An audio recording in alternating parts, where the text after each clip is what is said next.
Hi friend नमस्कार हर हर महादेव जय शिव शंभु। तो फ्रेंड्स आज आम पहुँची गलु शिव मंदिर पाखे मंदिर के पहुँच पहुँचू बाट में बसीचन बाबा वृषभ।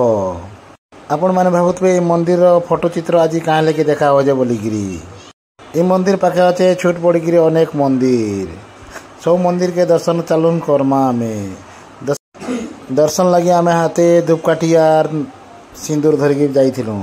ये सामना थी देखुवे यहाँ मंदिर मुखशाला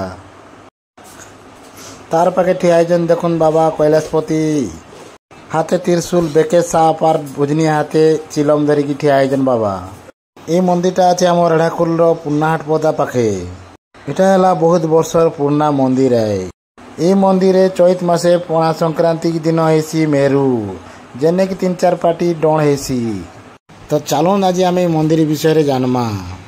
ये मंदिर बहुत वर्षर पुराना मंदिर आर लिंग होता लगी यहाँ लिंग टी जीर्ण अवस्था अच्छी। तो इन्हें समस्त श्रद्धालु भक्तों नजर पड़ला तार संगे संगे आमर जी पूजक थिला तांकर भी नजर पड़ला हो तार यहाँ प्रशासन के जनईकरी लिंगर उद्धार कार्यक्रम वर्तमान चालू हवा। चलित मास 18/2/2025 आरंभ होता 25/2/2025 ने खत्म होगा। तो सबको मोर न्यूता रहा सबको अनुरोध रहा कि ई दिन मान के आसी मंदिर से बहुत परिमाण जोग देकरी बाबा आशीर्वाद नौन इन्हें होता कार्यक्रम के सहयोग करूँ।